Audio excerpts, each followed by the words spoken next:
Bom, vou dar uma palhinha da apresentação. Enfim, essa apresentação ela tinha 45 minutos, né? Porque no mês que vem a gente vai estar em Denver, em Colorado, fazendo uma apresentação no Fintech DevCon, e vamos falar exatamente sobre esse assunto. Arquitetura confiável, integridade de transações para sistema distribuído. E aí eu falei, pô, vamos já aproveitar, fazer deixar um pouco a água mais morna aqui, ver como que vai ser, trazendo aqui para a galera, enfim, da comunidade do Golang.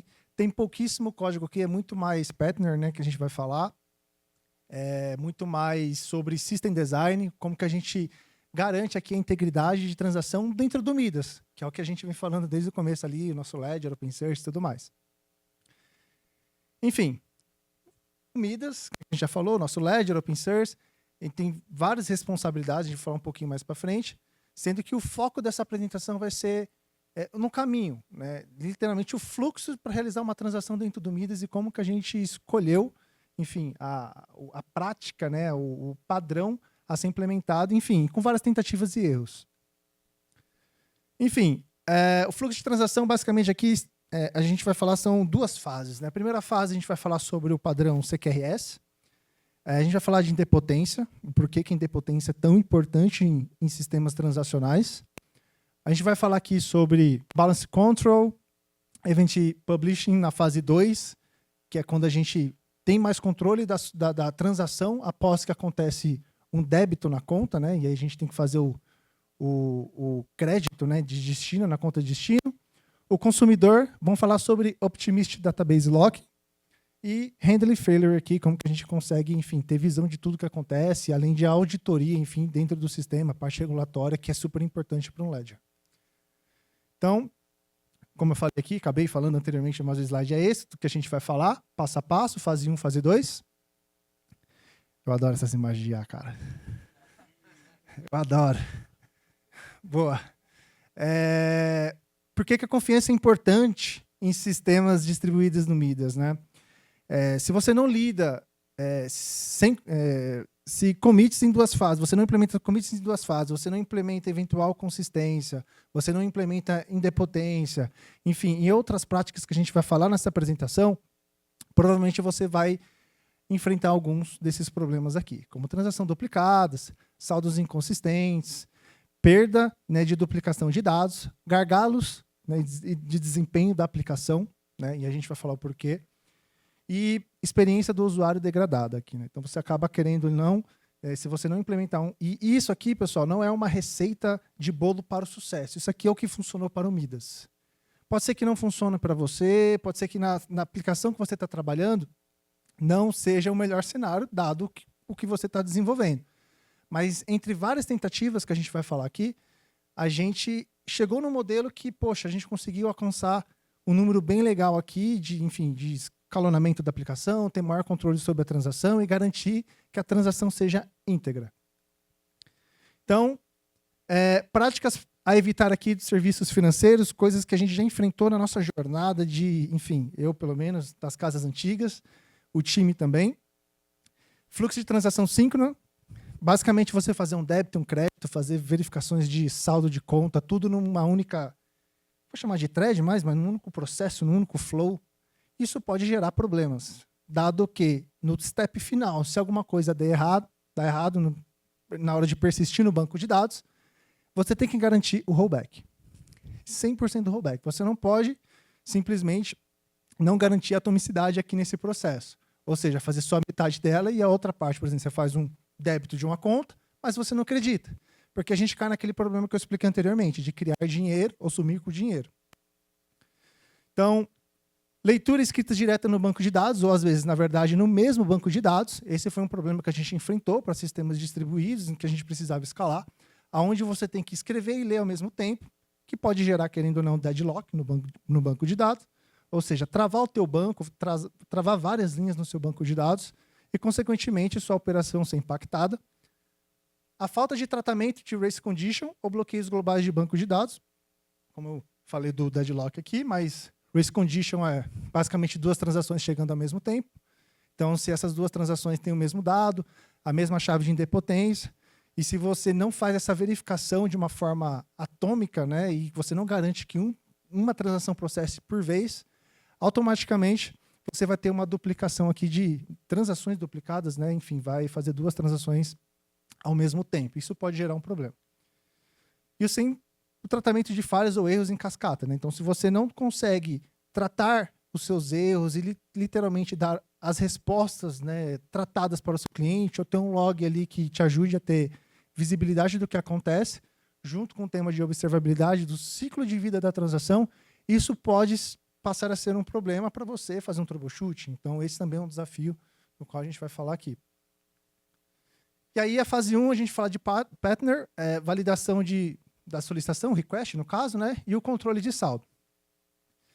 Mas para a gente falar aqui, primeiro do partner, né, do partner, no fim, que a gente está utilizando, que é o Command Query Responsibility Segregation, que é o CQRS, a gente, enfim, por vários motivos, a gente tentou utilizar o mesmo banco de dados, e aí a única maneira de a gente conseguir escalar banco de dados é de uma forma vertical. Não tinha muito que você consiga fazer se, no caso, por exemplo, se não for um DynamoDB, alguma coisa gerenciada, serverless, no qual que você não tem se você não tem o controle e que isso consiga atender de forma on-demand. Mas falando de serviços transacionais, é importante a gente garantir o escalonamento dessas aplicações. Então, a gente acabou trabalhando aqui no partner, escolhendo o partner, enfim, CQRS, onde o cliente aqui, quando ele faz uma solicitação de leitura, um GET, enfim, tenha que trazer qualquer informação do banco de dados, a gente tem um código separado, toda a parte business logic aqui totalmente separado, acessando diversas databases somente de leitura.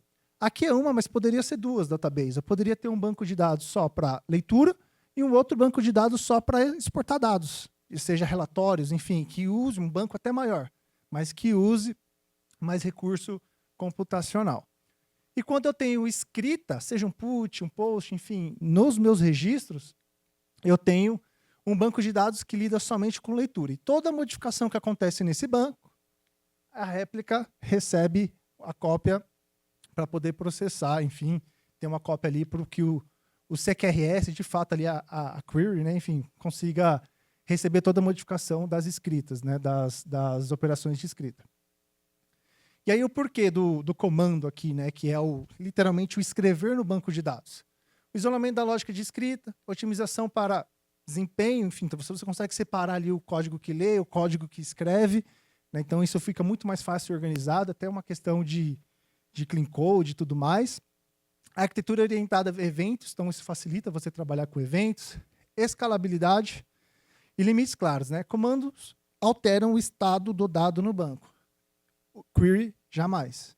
Então, isso serve também para as consultas. Isolamento de lógica de leitura, desempenho de leitura aprimorado, múltiplas fontes de dados, como eu falei, você pode ter 2, 3, 4, 5 réplicas, uma para cada motivo que você precise. E isso o partner te ajuda a implementar. Escala independente, réplicas de leitura, que recebe informações que vêm da escrita, né? Podemos chamar aqui de main, né? O banco principal, que está recebendo as alterações de dados. E o código de consulta aqui, enfim, bem simplificado, enfim, cada um com as suas responsabilidades, segregado, fica muito mais fácil de você dar manutenção. E aí aqui, quem nunca, né, teve transações duplicadas e ficou procurando, e agora? O que aconteceu, né? E aí a gente vai entrar aqui como evitar transações, né, duplicadas, utilizando utilizando atomicidade, que nada mais é, não importa quantas vezes você faça uma transação para uma mesma conta, seja 2 ou 1 milhão de transações, o resultado, o efeito será sempre o mesmo. O que isso quer dizer? Se você tem 2 transações acontecendo ao mesmo tempo, o resultado vai ser o mesmo. Se você tem 1 milhão, o resultado vai ser o mesmo. Vai garantir que somente uma transação seja processada por vez. E aqui a gente vai falar de idempotência, né? O que causa, basicamente, transações duplicadas aqui e uma baita de uma dor de cabeça para o time contábil, para o time de tecnologia. E automaticamente, quando a gente fala de ledger, onde ledger ele tem que ter, né, uma das características de imutabilidade. Quando você tem uma transação duplicada e você remove uma transação na mão, bom, você já perde uma das principais características de um ledger. E o que faz, basicamente, aqui, né, quais são os possíveis problemas que podem causar transações duplicadas. Falhas de rede, tentativa do cliente ou do sistema, pode acontecer. Bugs do lado do cliente, uma implementação que sai 2 transações ao mesmo tempo, exatamente no mesmo milissegundo. E duplicar eventos, enfim, se você estiver trabalhando aí numa arquitetura event-driven, né? Ou seja, uma arquitetura baseada em eventos, se você não trata no teu consumidor em idempotência. Então, problemas que você pode enfrentar: transações duplicadas, saldo inconsistente, violações regulatórias, perda financeira.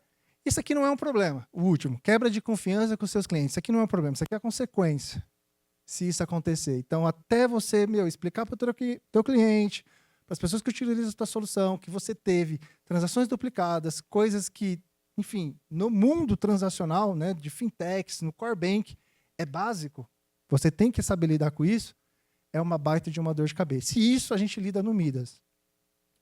Então, como funciona basicamente aqui em idempotência, né, o bloqueio, o passo a passo? 2 threads enviam uma requisição com o mesmo header, que a gente chama de X-Idempotence Key. Ambos chegam no serviço de forma simultânea. No passo 3, um bloqueio distribuído, no caso aqui, a gente está usando o Redis ou o Valkey, que é normalmente, enfim, o que a gente recomenda para serviços transacionais em cluster, né, até para você ter, enfim, replicação de dados, e caso um node caia, o outro passa a assumir. O sistema verifica qual solicitação chega primeiro. A thread 1 armazena a chave e executa a lógica de negócios, ou seja, ele, recebi aqui essa chave de idempotência, gravei, segue a vida. A segunda thread, que também foi disparada no mesmo momento, o Redis ele consegue, de forma atômica, pegar e, por questões de milissegundos, ignorar a segunda. Acabei de receber essa transação aqui, por que eu vou processar de novo? Então, você pode tratar esse cara, você pode, sei lá, mandar para uma fila para poder analisar, ou, no nosso caso, a gente dá uma resposta falando que essa transação ela já está sendo processada. E, de fato, está, porque no passo anterior, a gente já está seguindo aqui a lógica de negócio para poder finalizar a transação. A thread 2 é ignorada, a thread 1 é concluída com sucesso e o bloqueio da chave é liberado. A gente faz um release da chave de idempotência, que é enviada pelo header do request da transação, garantindo, então, que somente uma transação aconteça. E aí, voltando naquele slide, né, enfim, naquela mensagem, não importa quantas transações, enfim, quantas transações ocorram no mesmo tempo. Esse comportamento será o mesmo para todo mundo. Sempre vai passar um, e se você tiver 1 milhão, as outras 999 mil transações, 99 transações, enfim, 999 transações vão ser barradas, não vai rolar. Aqui um pouco mais sobre o diagrama, de como que a gente trata aqui a idempotência. 2 headers, exatamente igual. Quem é o primeiro, o server se verifica, conversa com o locking aqui, que é o Redis ou o Valkey, que está fazendo o trabalho de fazer esse locking, dado a performance, né, enfim. A thread 1 passa, a segunda ela é ignorada, e assim você tem só uma transação acontecendo por vez. E aí, aqui é um tema polêmico. A gente, por diversas vezes, para alcançar uma grande performance e conseguir transacionar milhões de transações ao mesmo tempo, a gente optou em fazer o controle de saldo no Redis. Mas calma que eu vou explicar. Vamos... Por que o Redis? Porque o Redis ele garante operações atômicas, e no nosso caso, ele também executa script, no caso, que é o Lua Script, que ele roda de forma atômica, enfim, uma transação por vez. E dentro desse script Lua, a gente faz algumas verificações, como uma função básica de overflow, verifica algumas informações básicas sobre a transação. A gente procura no Redis, aqui que é interessante, se existe um saldo lá. Se não existe, a gente vai no banco de dados, na réplica, usando o CQRS, que eu falei anteriormente. Pega o saldo que está no banco, retorna para o Redis, armazena ele. E a partir dali, com o Lua Script, a gente faz toda a conversão aqui, verifica se ele tem saldo suficiente, baseado na transação que foi enviada para poder transacionar, e faz a conversão de escala aqui, para verificar também qual é a escala que ele está trabalhando. Ele pode trabalhar numa escala BRL, que, enfim, que é ponto, né, 00, enfim, 2 casas decimais no caso, ou criptomoeda, que pode ter, sei lá, enfim, né, várias casas decimais. Então, a gente tem aqui o Redis, ou Valkey, né, que é um fork aqui do Redis, dado todo o questão aqui de licenciamento, né? E o LuaScript trabalhando juntos. Esse cache ele fica armazenado por 1 hora no Redis. Né? A gente trabalha nele, atualiza o saldo nele, retorna para o back-end, que no caso é o Golang, e manda para frente a transação para que aí, de fato, sim, a gente atualiza usando consistência eventual no banco de dados. E aí é o próximo tema que a gente vai falar sobre Optimistic Database Locking. Mas antes, a gente tem um processamento assim, então a gente recebeu a resposta, o saldo calculado do Redis, tudo bonitinho. E aí a gente começa a trabalhar de forma síncrona aqui, né, no nosso processo. Que aí a gente garante a entrega confiável ao comprar os eventos de confirmações de transações, evita eventos perdidos, elimina problemas de gravações duplas, utilizando aqui um pattern de event-driven, basicamente, né, de mensageria. Manter resiliência no sistema, mesmo com filas e mensagens se estiverem inativos. Então, se algum problema acontece, essas mensagens que são enviadas, no caso da ferramenta que a gente está utilizando aqui, é o RabbitMQ, a gente ainda faz uma persistência em disco.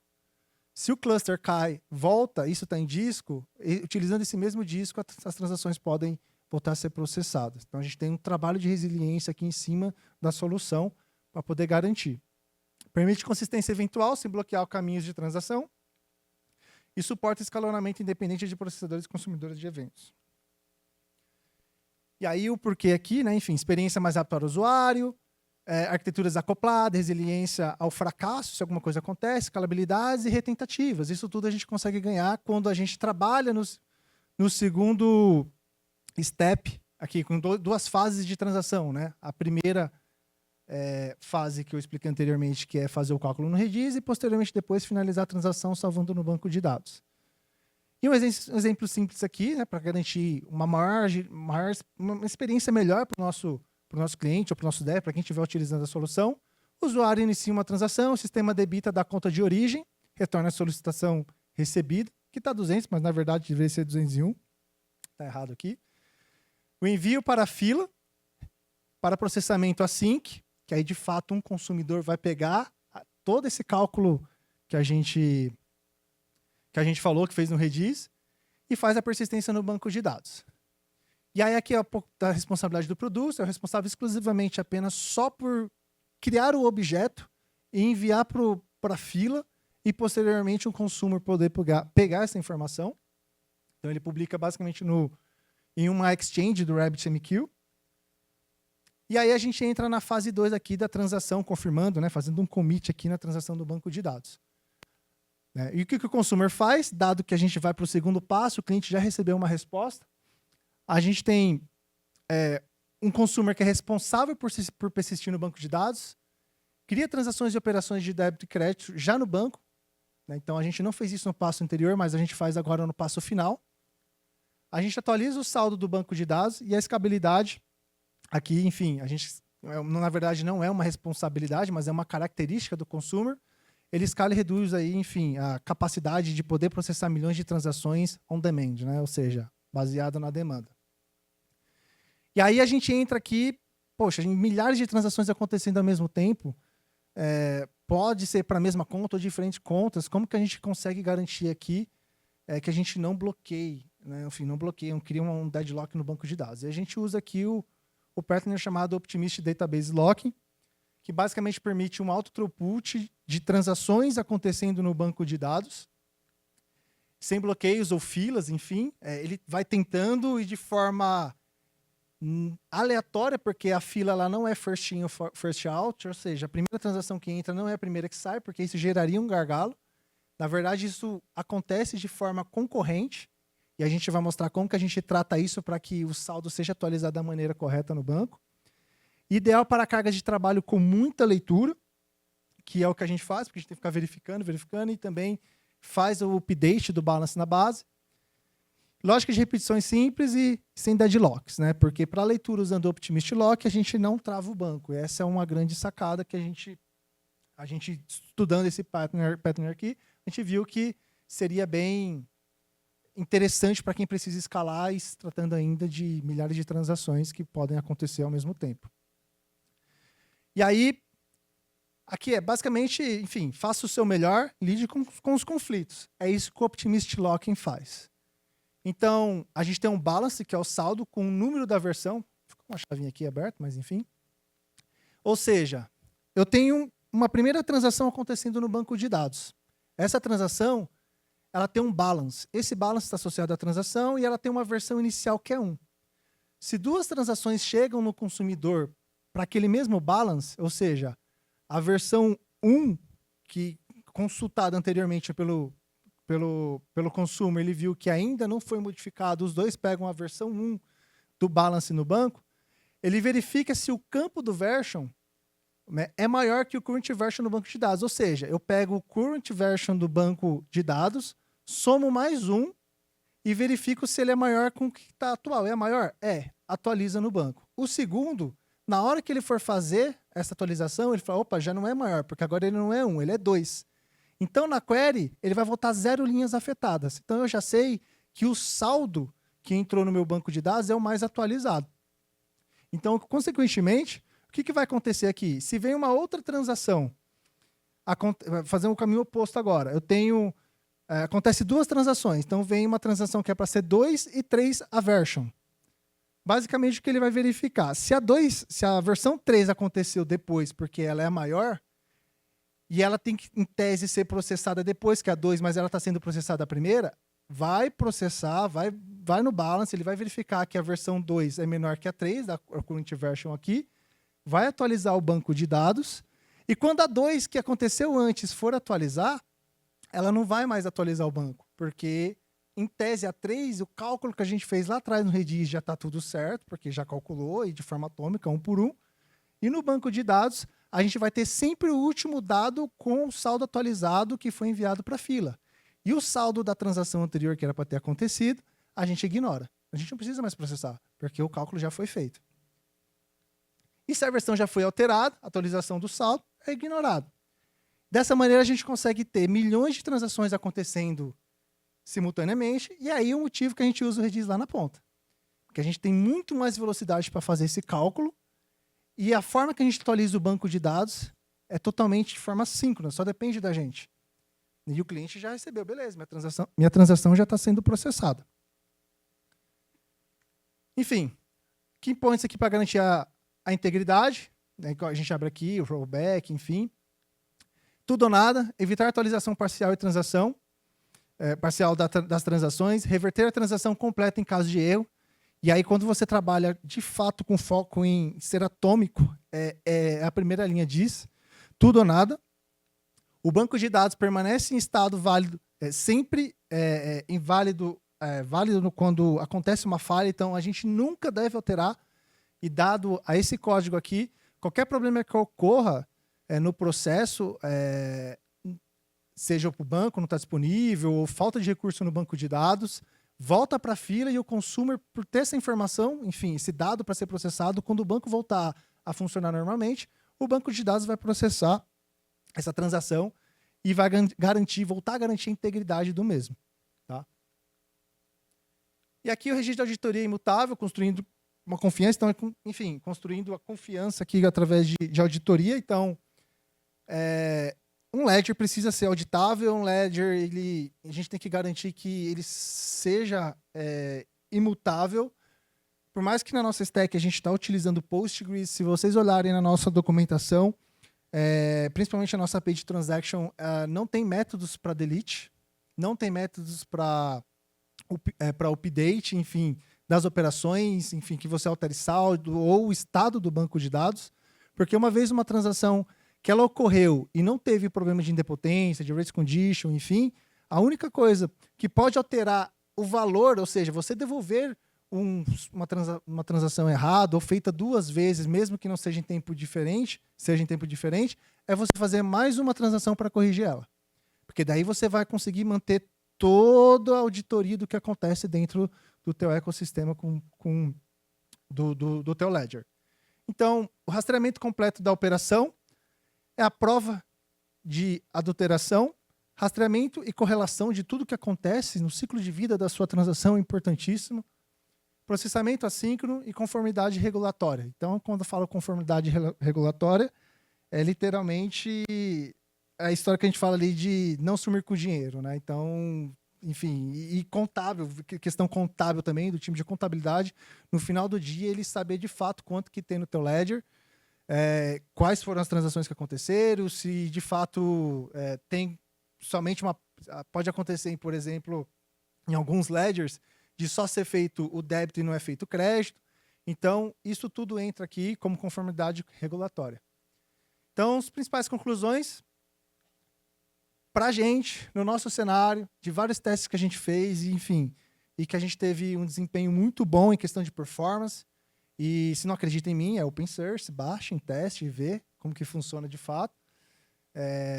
A gente utiliza CQRS, a gente divide a transação em duas fases, sendo a primeira fase da parte do Redis, enfim, atualização de saldo do lado do Redis, e a segunda fase na transação, enfim, fazer a persistência da transação no banco de dados. Idempotência, operações atômicas com o script, para fazer o cálculo do balance, enfim, que está acontecendo ainda na fase 1. Eventos de domínio e consistência eventual desacoplada, que a gente ganha escalabilidade de consulta do banco de dados. Optimist Locking e somente escrito para registros financeiros imutáveis. E aí, porque isso aqui é importante também, que tudo que acontece no Midas a gente manda para uma ferramenta, enfim, que ela faz, que de fato ela é imutável, e isso tudo acontece de forma assíncrona para que não impacte a operação, o transacional que está acontecendo em tempo de execução, enfim, com várias transações acontecendo ao mesmo tempo. É isso, pessoal. Aqui é o Product Hunt, só para vocês não... Quem esqueceu, chegou depois, por favor, escaneie. Deixa eu dar mais um tempinho aqui.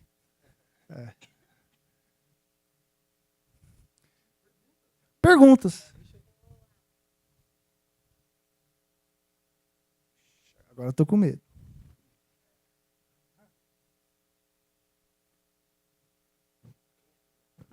Alô, alô.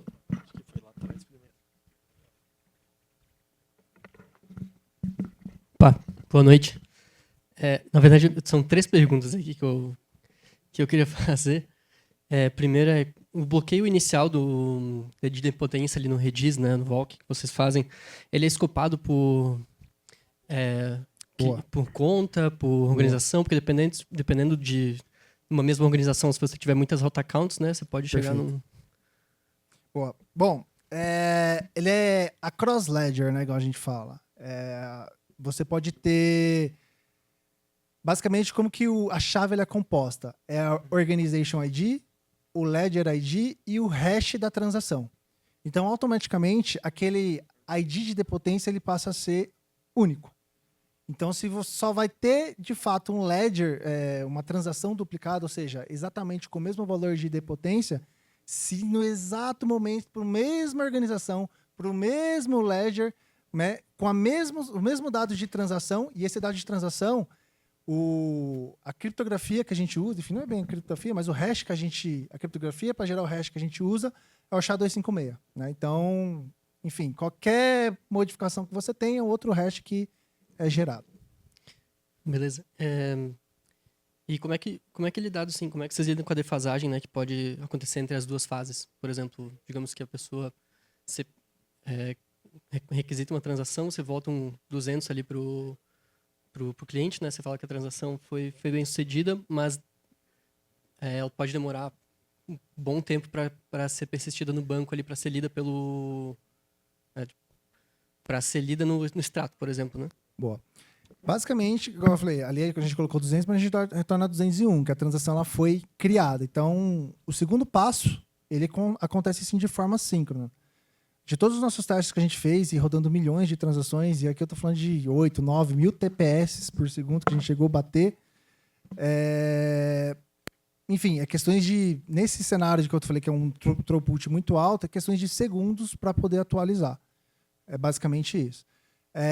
Mas sim, pode acontecer um pequeno delay, por isso que o status code já disse. A transação aconteceu e está sendo executada. Se fosse um 200... literalmente que a gente estivesse retornando, deveria meio que ser simultâneo ali, né? A modificação do dado deveria acontecer na mesma hora. Agora, um ponto importante com relação a Ledger é a escrita e a checagem do saldo, ela precisa, obviamente, estar super correta. Então, mesmo que a gente ainda não tenha alastrado, né, a transação, seja do Redis para o RabbitMQ, seja do RabbitMQ para o banco, se uma nova transação chega, ela não vai passar, ela não vai desconsiderar o saldo atualizado. Então, isso que a gente precisa garantir, a integridade do saldo. Vocês já devem ter visto que experiências de ledger similares ao nosso, e aí, enfim, posso citar alguns bancos aqui, você passa o cartão de crédito, você olha no seu extrato, você não vê a transação ainda. Acho que alguns de vocês já devem ter percebido isso.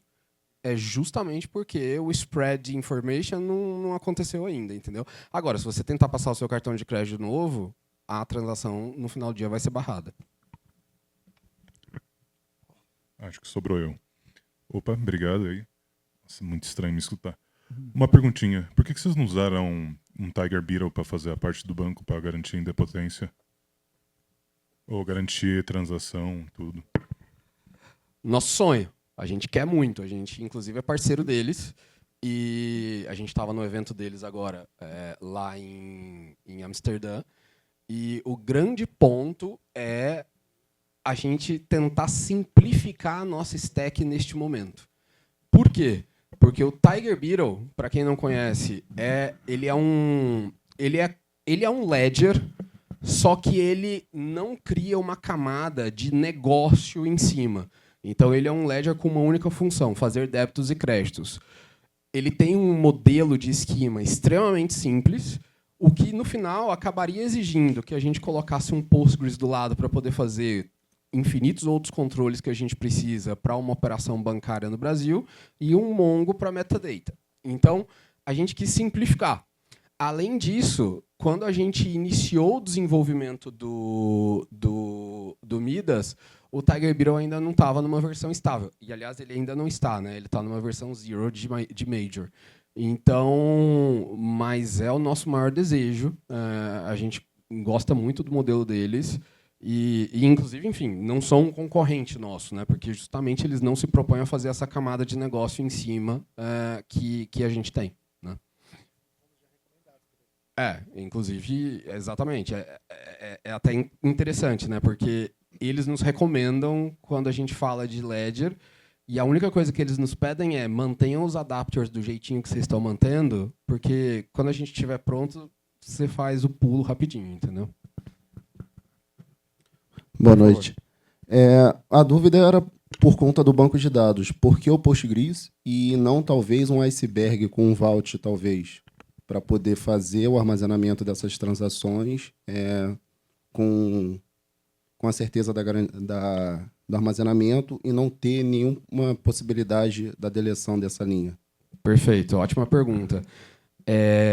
Acho que a primeira coisa que a gente precisa dizer, a gente usa Postgres, o que no final do dia permite que um DBA meta o dedo lá. Só que a nossa responsabilidade não é evitar isso. A nossa responsabilidade é informar que isso acontece. Tá, então, a gente tem que fazer uma segregação na nossa cabeça. A imutabilidade, a gente poderia ir, por exemplo, para um ImuDB, né, que garante a imutabilidade. Mas, aí, ao mesmo tempo que garante a imutabilidade, cria um overhead transacional que o Postgres nos entrega na hora. A gente consegue bater 18 mil TPS numa mesma conta com Postgres. No ImuDB a gente não conseguiria. Mas, especificamente, com relação à questão da imutabilidade, a gente precisa garantir que a gente informe o nosso cliente de que alguém meteu o dedo lá. Como que a gente faz isso? Usando o Merkle Tree e informando que a sequência de hasheamento teve um problema. De hashing teve um problema. E aí, enfim, a gente usa uma... a gente usa não é uma biblioteca, porque, enfim, eles estão caminhando para ser uma biblioteca, mas hoje, enfim, é um sistema completamente segregado, que é o Trillium do Google DB, do Google Database Team, que faz esse lado de Merkle Tree para a gente. Então, se a gente pega, inclusive, os 3 conceitos de uma blockchain, a única coisa que a gente não usa é consenso, né? Porque a gente garante imutabilidade e a gente garante, no final do dia, a capacidade de nós diferentes serem distribuídos. Né? Boa demais, galera. A gente já vai para a próxima aqui. Então, boa. Salva de palmas aí pro Fred e pro Jeff.